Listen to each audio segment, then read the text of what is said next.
Hey, this is Zachlog the Great, and I am here tonight with my friend Nate, Hello, no face this time. and we are joined tonight by Jeffro Johnson, author of Appendix N, a literary guide to the history of Dungeons and Dragons, and I think I messed up the subtitle. And also recently a contributor to the Penultimate Men, which is an anthology of post-apocalyptic stories. If you'd like to talk about that at all. Oh yeah, yeah. Buy it. You totally want to have a copy of this. It's clear that we are in the midst of an apocalypse right now, and honestly, the best way to equip yourself is to have a vision of how mankind will triumph through this. So definitely pick this up. Incidentally, it also contains a key to help you unlock the culture embedded in the role playing games of the 1970s, which mysteriously enough, for the past 40 years, no one has had the spiritual and mental and physical mettle to take on the challenge of those games as they were originally conceived. This present generation is too weak to wrap their heads around these things, and I kid you not, the very beginnings of how in the year 2020 we recovered this lost culture and brought it back to life. Those seeds of that awesome thing are in the pages of the Penultimate Men, which you must buy and you must read and reread. And it is on available on Amazon in paperback for $14.95. Um, and one more brief bit of shilling. If you like my videos, if you like my work, like what I do, if you want to support the channel, please go to consider going to subscribestar.com/Zachlog-the-great, and you can sign up for monthly subscription between $1 and $5 a month. I would greatly appreciate that. And having said that, tonight we are getting together to talk about a poem, um, the Death Song of Conan the Cimmerian, by Lin Carter. Um, and I will be taking the poem tonight. So let me get this up on the screen, and we will let's see, where are we? That's it. And we will as soon as that's up, I'll go ahead and read, and we'll start talking. You guys see it yet? Mm-hmm. Okay. The road was long and the road was hard, and the sky was cold and gray. The dead white moon was a frozen shard in the dim pale dawn of day.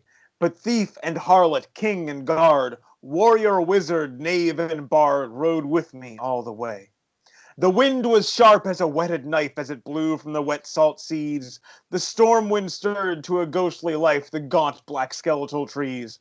But I drank the foaming wine of life, wine of plunder and lust and strife, down to the bitter lees.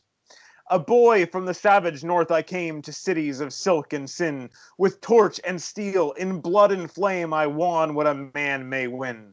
I gambled and won at the devil's game, splendor and glory and glittering fame, and mocked at death's skull grin.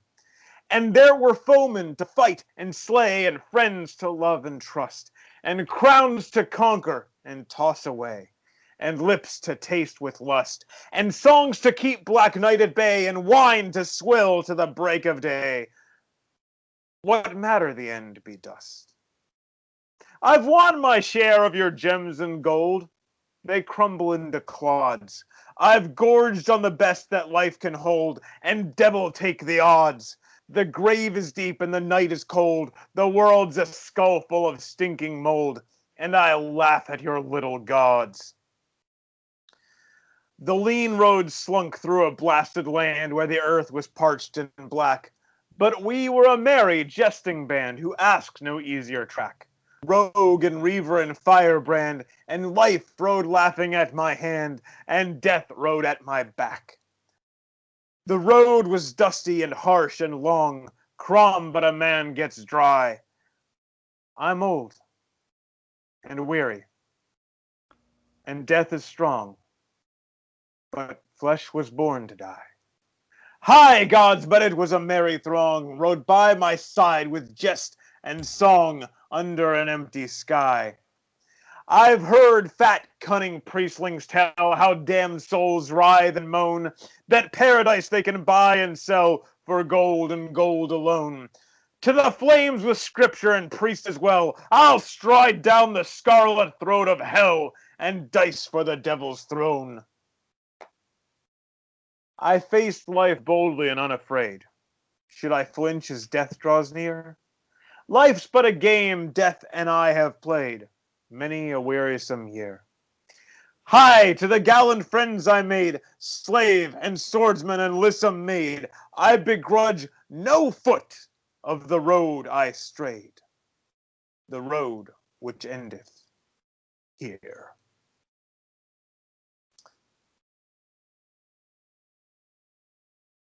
Okay, so would one of you care to start off on this one? Yeah, I will for sure. This is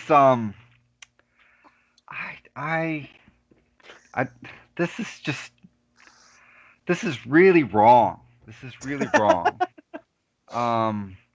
Now I'll say this. Now like why is it wrong? Well, it's just not Conan. This is not Conan's voice. This is Conan being editorialized to do something that his character was never meant to be. The now that said, there's a natural tendency that when a culture produces an iconic hero, it's necessarily going to be filtered through what that culture really values and what it really prioritizes. So, for instance, in the Jewels of Opar, when you have Tarzan suffering from amnesia, so that you can get a whole book of Tarzan doing awesome bestial Tarzan stuff. That's like what you're there for when you pick up a Tarzan book. You don't. Which you have to have an excuse for him not being worried about his wife and children. Well, no. I mean, the Tarzan saga. He doesn't just stay in the jungle, right? He has his whole life. He gets educated, and he's a lord, and he goes to Paris, and he has all he goes all over the place. But he gets amnesia, and he reverts back to the Beast Man, as it were, and it's really exciting and it's really great. But when he meets Law of Opar, even though he's suffering from amnesia, he doesn't think, man, I totally got to get with Law of Opar because she's really cute. That never crosses his mind, because the mores of Victorian culture are so strong, they will restrict a hero even when he's suffering from amnesia. Fast forward up to Conan. Conan is not. He's not a stereotypical barbarian. He's not a barbarian from an 80s bodybuilder type movie. He's not. So he just isn't. So I would I be fair in guessing that you aren't usually a fan of the Arnold Schwarzenegger movie? Is it movies plural? It's Movies. not. it's not my Conan. It's just not. Not my Barbarian. Yeah, I have a Protest vote. signs. Yeah, he's not mine. No, when you read, this is a weird. Like the only other piece I've seen on this is like when I wrote the chapter on Conan, it was my first time reading Conan stories, and it was mind blowing to me to see the real thing compared to what I picked up from mass media, this dates from the 70s and later. But like the one of the essays floating around the internet that goes a little ways back is Conan and existentialism, and I'm sorry, but no, you know, Robert E. Howard was 100% Texan. He was 100% a product of his time. He was not attempting to deconstruct, American culture at the level that his successors reflexively did. He just didn't. In the same way that Tarzan is a Victorian, uh, you know, Conan is a Texan, a Depression era Texan, which includes both a belief in small government and a whole range of essentially Christian values that temper the otherwise barbaric character.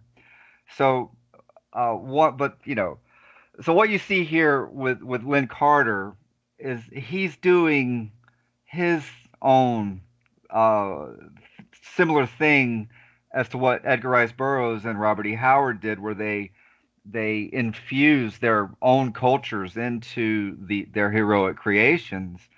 The difference with Lin Carter is, this isn't your creation, so that's why it rubs me the wrong way. On the one hand, people are necessarily going to do this. They're going to revise the heroic ideal to fit their culture and their time.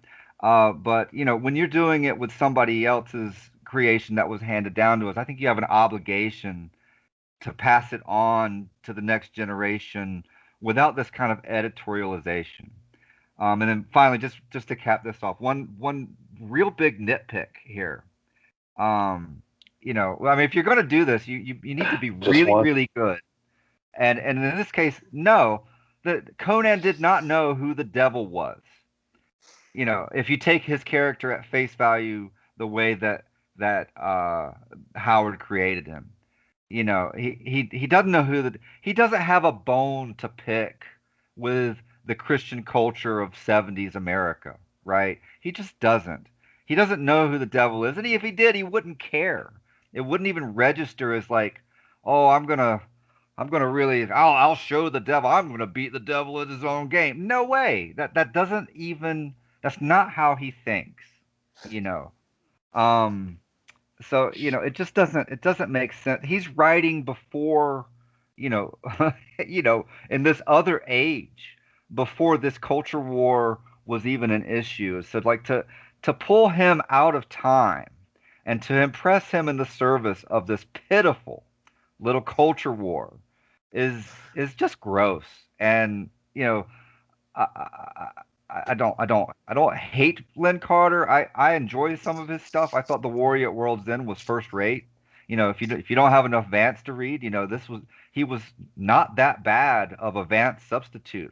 And that's really high praise, all things considered. But this is really subpar. I think if I had a reputation, being called not that bad of a substitute is not the one I want. Well, okay. He's So not I'll that a substitute for this other guy that you might actually want. He's Dr. Thunder. It's okay. Well, there really isn't enough Jack Vance, so we know you need a lot. You need all you can get. I'm trying to remember. There's I haven't read. Wait, is it Jack Vance? Is that I'm trying to remember if that's the author of the ones I've read of this one series I read. Because Planet of Adventure. Oh yeah, was that's Jack great. Vance. That's great. That's where Traveler Scouts dying in character generation comes from. It's from that book. But yeah, that one, by the way, it's a series of 4 books. One of which, through the development of slang, has developed an unfortunate. The title is somewhat unfortunate today through the development of slang. But say no more. Say no more. But I don't know. Corruption of the innocent is one of my favorite tropes. No, it's let's see. Here, let me bring up the Jack Vance Planet of Adventure. I'll read off the 4 titles, and you'll have to see if you can guess which one. I had the most insightful commentary on this poem that has ever been done in the history of the internet, and you have to go here. You have to go here. I'm sorry, it's what I do. Let's go back to Jack Vance in a little while. Here, my reply to what he's saying is that I gotta kind of agree that this is not great. Like I enjoy the sentiment of I took life by the throat and had everything I wanted. Now that I'm dying, who cares? Bring on whatever awaits. Okay, cool. Die like a man. All right, I like it. No fear. But it's this is. I mean, come on. This is like neckbeard fantasy level Barbarian right here. Okay, this is like this is what I wrote, what I was aiming for with my D&D character. I was just gonna be like, I punched everything and I plundered and I sexed and I drank and I'm 12 years old. Oh, okay. I will say it could be worse. It could be Griner. I mean, hey, he was very progressive because he decided to take on a female. If Conan was dying, if Conan the character was dying, the only god that I know of that he gave any credence to was Crom, who as far as I know, didn't really care, right? Like, it certainly wouldn't care about anything you had to say on your deathbed. Like this moment of melancholy and like self-examination, like, man, like Conan is so far above this, he just would never even like what limited theology was that he accepted as was so simple. It's not even part of this conversation. Yeah. Well, in that case, this actually is a very aptly named title for a more meta reason. It is the death song of Conan the Barbarian because this person has endeavored to murder the character wholesale. I will say, by the way, his list of his a couple times he lists the people going with him or who have traveled with him at different points, and it actually sounds very much like a D&D campaign. But thief and harlot, king and guard, warrior, wizard, knave, and bard. Wow. They are missing the cleric who is going to heal them. What year was this thing published? Let me see. I don't know if published in the Howard fanzine, the Howard Collector in 1972. Okay, so that litany of character archetypes there, you would have had to know probably Dave Arneson personally to be on that particular wavelength there. So yeah, and that's real interesting that this predates the publication of D&D then.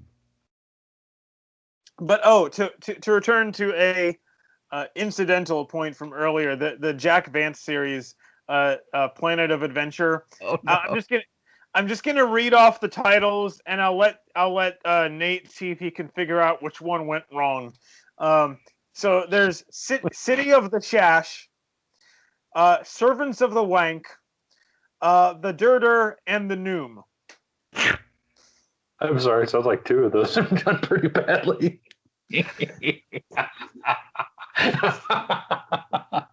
Yeah. Oh dear. Now, I am sorry we did this here insightful commentary, man, because it was really interesting to listen to, but we've just sort of been like, oh, that's an interesting point, sir. Yeah. Yeah, by the way.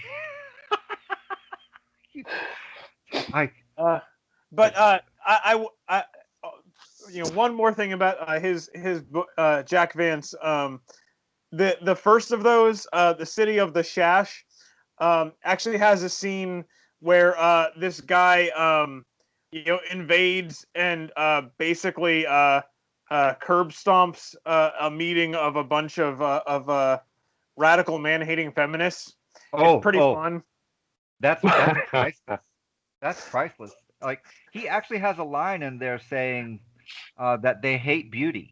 They literally hate beauty, and it's every critique, like every thoughtful critique of feminism, the most insightful ones that you can think of from the past 10 years of internet discussions. Like, Vance 100% understood it in his day at the like almost hilariously rudimentary levels that he even was exposed to it compared to what we have to endure. Seriously, it's this cult of man-hating feminists on an alien planet, and they just get their heads kicked in. It's a great scene. Well, they said one of the funniest things that I think that has happened modern times is sort of a parallel is that there are all these people getting angry because you could come up in Red Dead Redemption 2. You could find these suffragettes standing out there, sermonizing at people. And one of the big things that people kept doing is they would tie them up and go feed them to alligators. Yeah. Here's the line. Here's the line. So when the clown men retired, a mime appeared. He wore a wig of long blonde hair, a mask of wide eyes and smiling red mouth to simulate a beautiful woman. Rife thought, they hate not only men, but love and youth and beauty. Yeah. I've encountered those exact same people, and Jack Vance hated them as much as I do. So yes, if for nothing else, it's worth picking up the series for that scene. And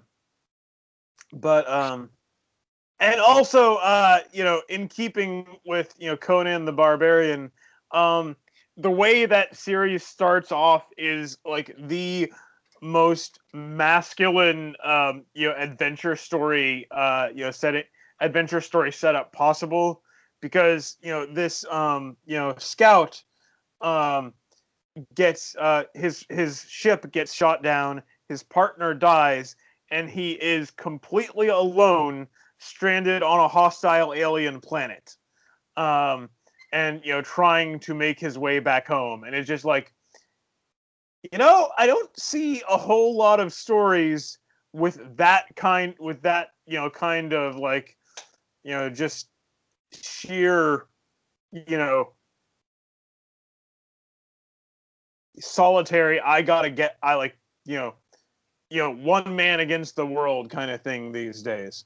You mean like the same setup, the same sort of setup that you would see in, for example, I don't know, A Princess of Mars by Edgar Rice Burroughs? You mean that particular, or maybe Lee Brackett stories, maybe E.C. Tubb, or maybe like there was like a whole genre of science fiction that was insanely popular that First of C.S. really Lewis's space trilogy and explored this. Like maybe it was so successful that Edgar Rice Burroughs even did it more than once.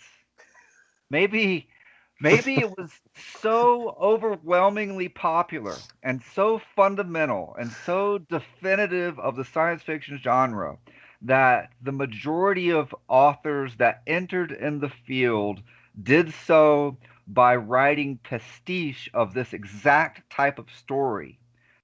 People like maybe Michael Moorcock, right? They're cutting their teeth and getting started as science fiction authors.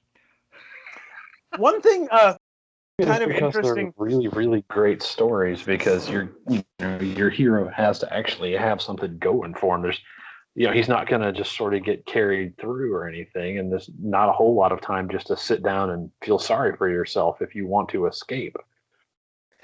One thing interesting about you mentioned Michael Moorcock, and one thing interesting about him, I'd heard people say this. I didn't really appreciate it that much myself. I read several of his books on Elric, actually, and I read those before I think I read any of the original Conan stories. And I'd heard people say this about him, but when I read the original Conan stories, it really leapt out at me that Elric, Moorcock's Elric, is almost a complete inversion of Conan. Absolutely. Absolutely. That you got it. That was the whole point. That's not original to me. Like, I'm just reporting on because it's what is it called? The Weird Al effect. When you're familiar with the parody before you're familiar with the original.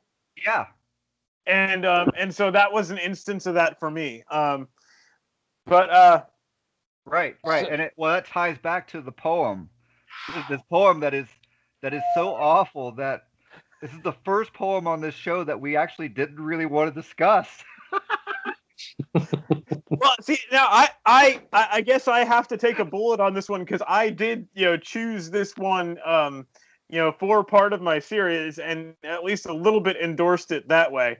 And now part of the reason I will say is because as far as I know, Robert E. Howard himself does not have any poems featuring Conan. He has at least 3 with Solomon Kane, and he has actually a pretty significant body of poetry. But there are none with Conan, and so I was looking for something, and I stumbled across this. But I definitely see. Well, okay. For one thing, I don't know how much you have to take, like the second to last stanza.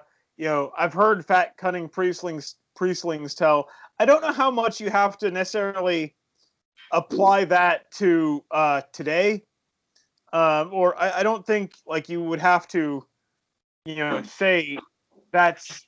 I don't know how much that has to be like a culture war kind of thing. And maybe I'm just trying to defend my choices here. Show me the fire and brimstone Jonathan Edwards sermon that was in a Robert E. Howard Conan story. Show me that guy because maybe I missed it. I've read about half of those. I'll tell you straight up. So I very well could have missed it, but dude, he doesn't meet these things.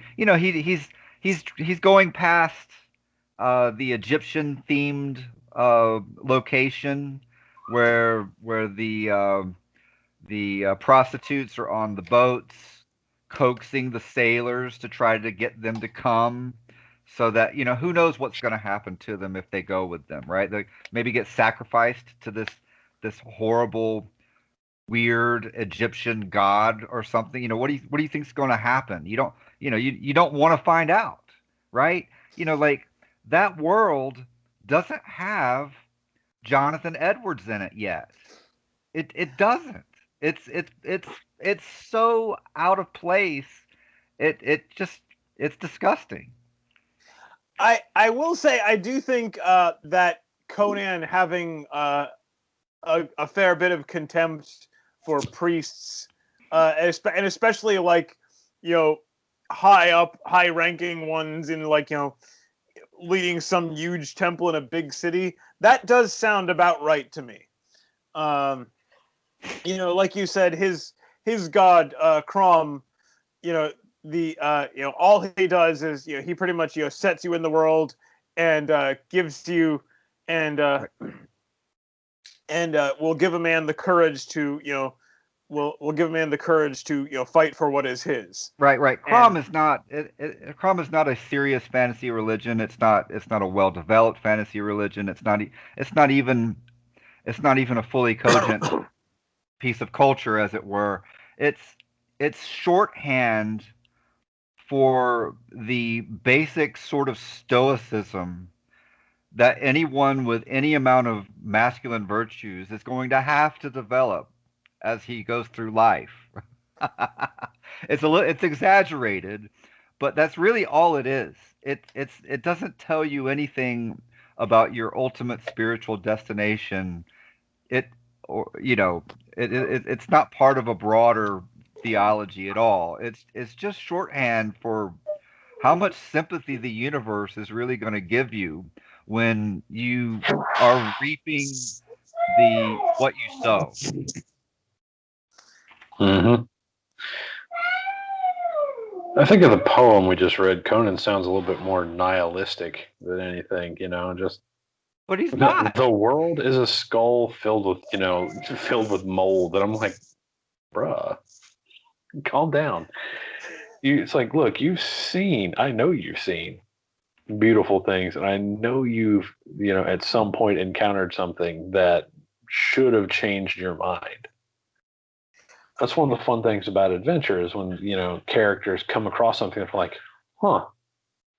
that is so striking that I might have to think differently. Now, they may or may not as time goes on, but just this whole dismissing everything as, it's all crap.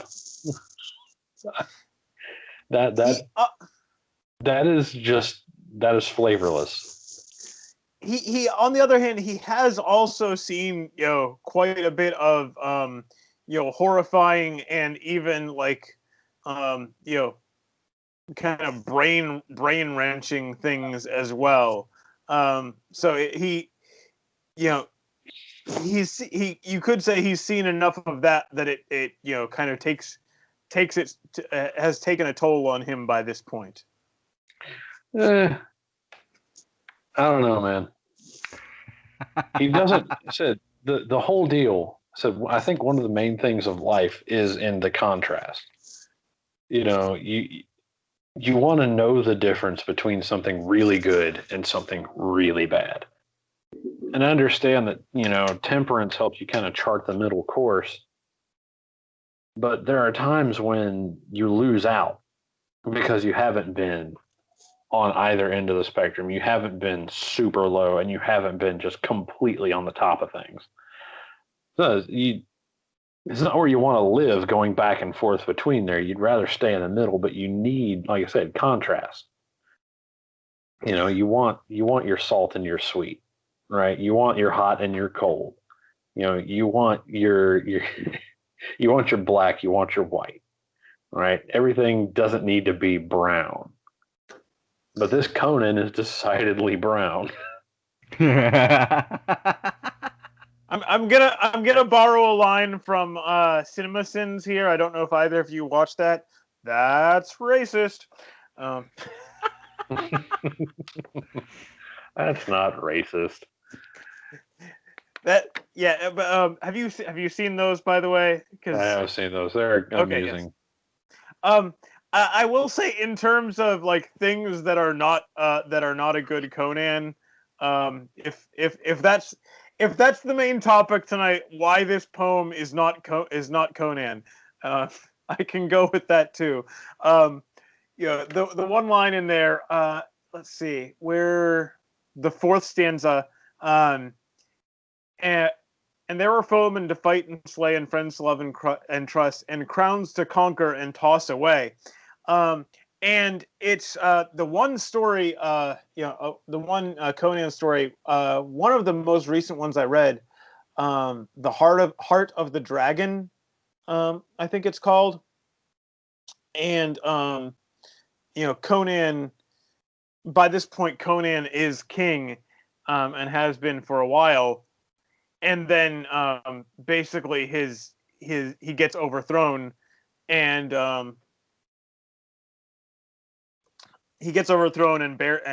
barely escapes into exile and has to go on this long quest to win his kingdom back.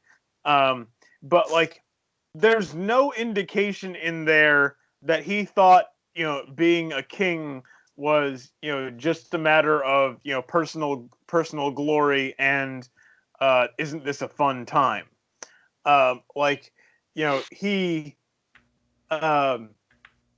He sees what's being done to his people, after they've been conquered, and like he feels this as a personal weight, and so like that line there, does not fit in with the character of the stories, and so I that's my contribution, my big contribution on that. A point of connection here between something we did earlier. I remember it was you and I think John C. Wright. We talked about that one poem that says these people say they want paganism, but they don't understand the things that actually went on. A cliche came out of its cage. There it is.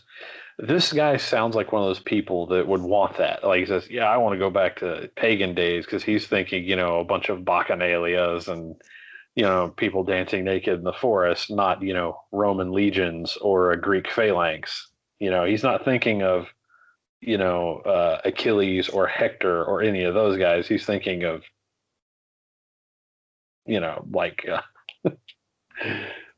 sort of this idea that it was all frivolous and whatever, when in reality there's some serious stuff going on there. There was a lot of discipline. There was a lot of taking the middle course. There's a lot of moderation involved in those cultures. Right. Well, they knew who the gods of the copybook headings were, even if they didn't know their names yet. Mm-hmm. Yeah, Jeffro, have you ever seen that poem by C.S. Lewis? The cliche came out of its cage. Oh no, that went right over my head.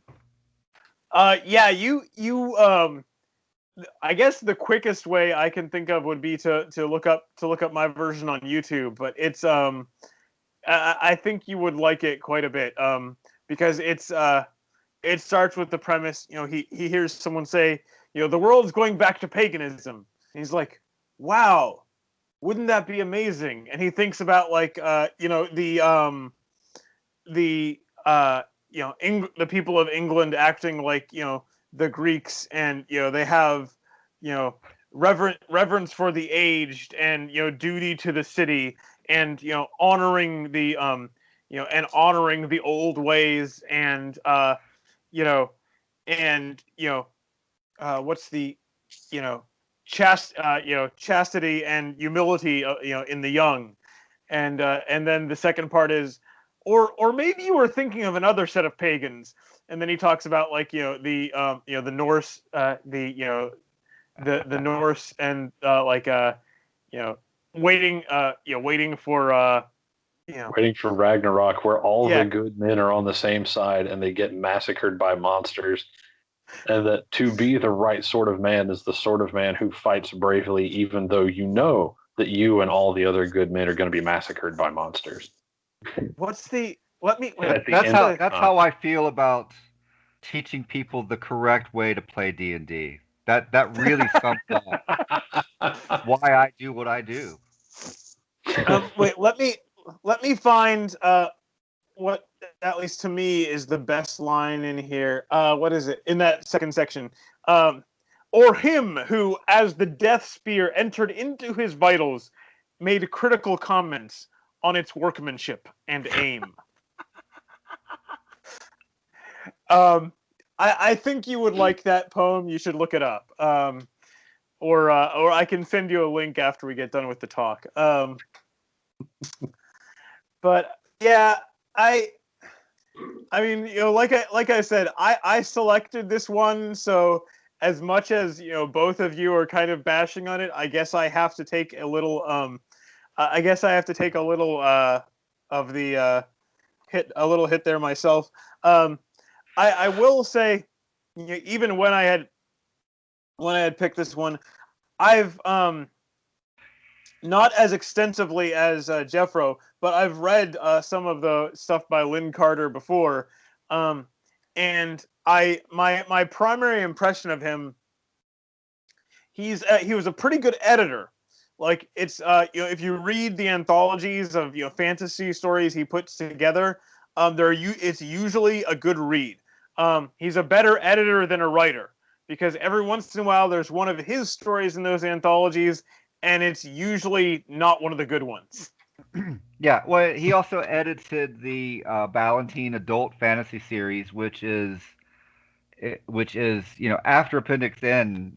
This is the biggest, broadest, deepest collection of major, fundamental, foundational fantasy stories that has ever been done, and it's incredible. And also, if you stumble across these books, man, they're it's they're beautiful. When he comments on he introduced Lord Dunsany to a generation that didn't have access to his stories, and you read through that as he gives just commentary helping to frame who Dunsany was and how some of these stories came to be. It's a treasure. It really is a treasure. So yeah. I'm definitely not in the Lin Carter haters club, which normally when you try to say something nice about the guy, you get shouted down by all the people who just resent him. Um, but no, he's Mr. Fantasy, of his generation in a very, very big way. Um, you can't you can't really you can't really study the origins and development of fantasy without leaning on him in a great deal. Yeah, I will say, what I ended up doing, by accident when I was a teenager, um, which is, going through, just hitting up a bunch of used books, hitting up a bunch of used bookstores, and like, going through their science fiction fantasy sections. Um, what I did by accident, I think, is actually a good plan to do on purpose these days. It's a good way to find a lot of excellent material that's not being published, of a kind that's not being published these days. Yeah. And there are authors I like today, and fantasy and science fiction authors I like today. Um, there's definitely a different kind of flavor though. So Yeah, right. But if you want something by people writing today that continues where the old masters left off, then really you're going to have to go to John Mollison and Sky Hernstrom, and all of this stuff that you see in this poem that is is an obvious culture war play to replace what the old masters passed on to us. Guys like Mollison and Hernstrom have undone that cultural spasm, that weird cultural moment, and gone down the path that should have been taken. So I will say, I've joined in on bashing this a little bit, or at least saying where it's not true to the original.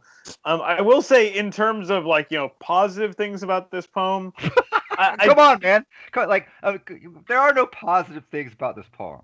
Like Conan saying the word gallant. Never. Not never. Conan saying the word lissom maid. No, it's ridiculous. It's Well, I will absolutely. say the rhyme scheme was easy to follow. It's not hard to read. There have been some of the poems me and Zach log a bit over that have been like, bruh, I had to roll this around. It's like trying to chew on a rock. What is up with this guy's, meter here? But No, you can't do it. You can't do it. You can read off the titles to Jack Vance's Planet of Adventure, but you cannot find a good thing in this poem. but just in terms of his general attitude looking back over his life, like I've had a good life. I've fought hard. I've done some incredible things. I got riches, and I wasn't impressed by them. I'm about to die. Well, let's see what happens after that. Like, I think that kind of attitude, does fit the character, does fit the original character.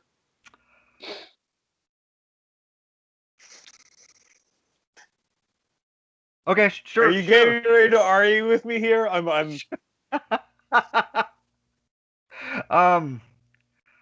How would like? I don't know. Like Rick Stump talked about that. Like, there's that scene where in the Tower of the Elephant, right? Like he breaks into this place to rob it, right? And he finds this elephant thing, right? And it's so pathetic. It's like, if I recall correctly, there's like some kind of sorcerer or something is torturing this thing for his arcane purpose. It's like a capture, basically, in the story. The elephant man thing. Right, but there's this scene in there where Conan he basically leaves all the jewels, right, and just walks away, right? Like, I don't even think, Conan values what he values, right, and he is what he is, and people can't imagine today, a character. That's what Rick Stump was pointing out. They look at that scene where he just walks away without the treasure, and they're like, they don't get it. They don't understand a man that is consumed with the pursuit of adventure and deeds purely for their own sake, right? So I don't even know. I don't even know if the real Conan would even bother to rationalize his feelings about on that, man. He's too busy going after what he's about.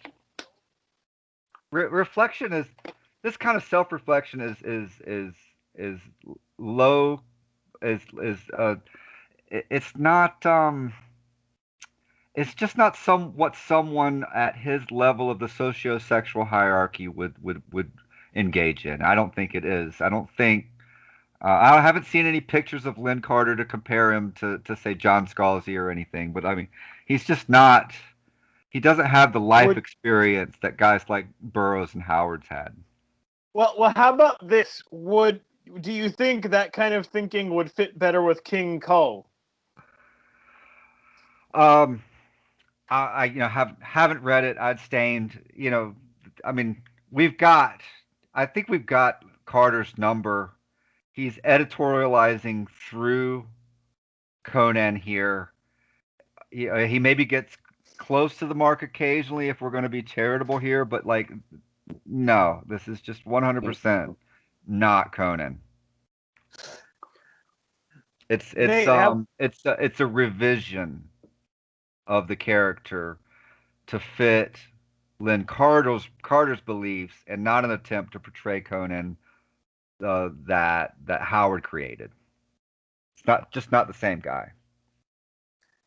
Okay, Conan was chivalrous. He had moments where he displayed chivalry. When the woman, when he offered to save a woman from danger in exchange for favors, and she decided to back out, he let that go. He didn't hold her to her bargain because he was created by a man that had vestiges of chivalry in his bones, in the same way that Burroughs could not just detach himself from his Victorian values. Howard was the same way. And I think if you're going to write Conan, you need to get in that mode of thought and be faithful to it.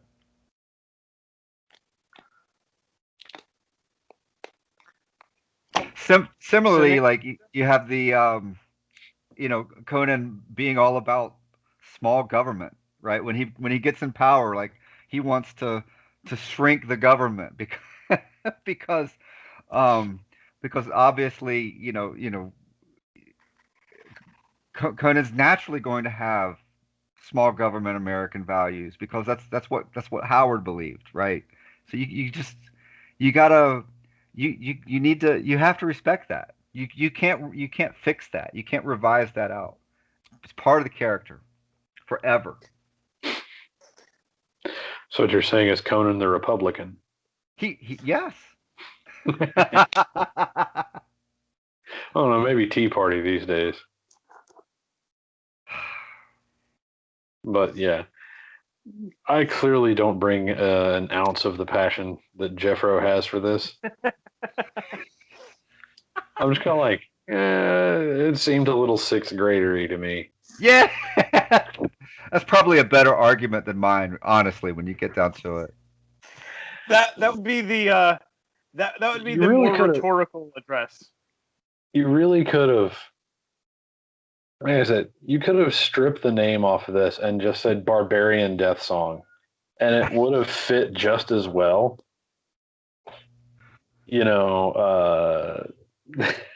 Like Rage Blood McSword Fist final moments. And it'd be like, yeah, okay, that fits, whatever. It is a bit there's a bit of skullduggery in trying to attach the name of a famous character to it when it really is just, archetypal barbarian thing. Go. Yeah. I can't forgive the line fat cunning priestlings. That's just such a naked, shabby move. These people have no respect for my culture. They have no respect for the things that people like me built that they made their careers on. I don't have to have any respect for them in return. They hate me. They want to take the good things that my people made and claim credit for them while they make them horrible. Everyone that's come after Lin Carter that's done this kind of skin suiting, they're gross. They're gross. They have no imagination, right? They don't have they're unable to produce the kind of works that they snark at and deride. So these people, as far as I'm concerned, they can just go to hell. I'm sick of it. They can stride down its crimson throat. Yeah, by all means. So you're saying you're a big fan of Ghostbusters 2016, is what I'm hearing. Yeah. No, I've turned all this stuff off, man. I've turned all this stuff off. There's just there's nothing here. There's nothing here, and as far as I'm concerned, anything that anybody can do to preserve and rebuild, if I'm going to quote Brian Niemeyer here, one of the exemplars of the rebuilders and re-engineers of a lost culture. But don't give money to people that hate you. You're far better off running a terrible D&D game that has stuff in it that you and your friends think is funny and that you just put together on a Thursday night because, hey, we just want to hang out and play some D&D. That, compared to what these people do, is an engine of cultural creation. and it's within everyone's grasp. You have complete control over it. All the jokes, the people that are the butt of all the jokes in your game, they're all the people that hate you and the things that you value and the people you value. It's amazing. They're never the butt of the joke in the games, in the culture that you create. It's the right people are the bad guys, the right people are the good guys, and it's something that um well, it's something that our enemies can't do. They can't do, and they won't do. And No, see, the more that you delegate to them, the more ridiculous it is. yeah, I disagree with you on one point. Uh-oh. Where I am, where with my friends, the things we value are often the butt of the joke because that's how we show the value. Ah! But as I said, they can be the butt of You the always joke, hurt the ones you love. but they're never the item of scorn. Touche. You can, well, yeah, you can make genuine funny jokes about things you care about. In fact, I think it's actually easier to make genuinely funny jokes about things that matter to you than to make funny jokes about things that you have in contempt. Oh, well. Because I mean, if a lot of times if you hold something in contempt, like if you're trying to make a joke about it, it's always going to be at least a little acid, and it's easy for that to start to cut into the humor. Well, right. see comedy, so-called comedy today on the mainstream. It's very one note, and it's just a bunch of meanness. It's not actually funny.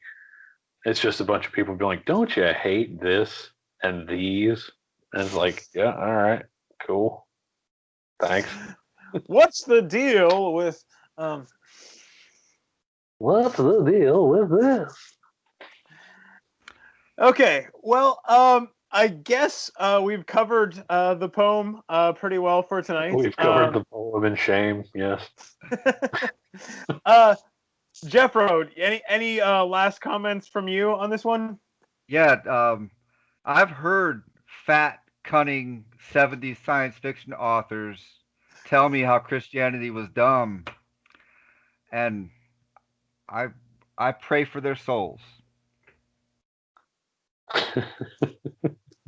Nate, any last thoughts from you on this one? Oh man, I gotta see if I can find some of those notebooks where I wrote stories about guys getting cut in half and like tracking the sword as it goes through. It's like it hit him in the liver, and it went through the liver long ways, and it chopped straight through one of it. The point of it was trailing a little behind and split his vertebrae into 3 pieces because it hit it that hard. And then there was blood went everywhere. Did any of them hide the pelvis of a rat in their loincloth as a weapon? Man, no, I never got to that point. I'm ashamed. Also, you better watch out making too many Eye of Argon references in one video, bud. you don't want to bring up that kind of stink into your own commentary. Okay. Then I think we'll sign off for tonight, and thank you both for joining me, and I hope to catch you again soon. Adios, man. Good night. Yeah, good night.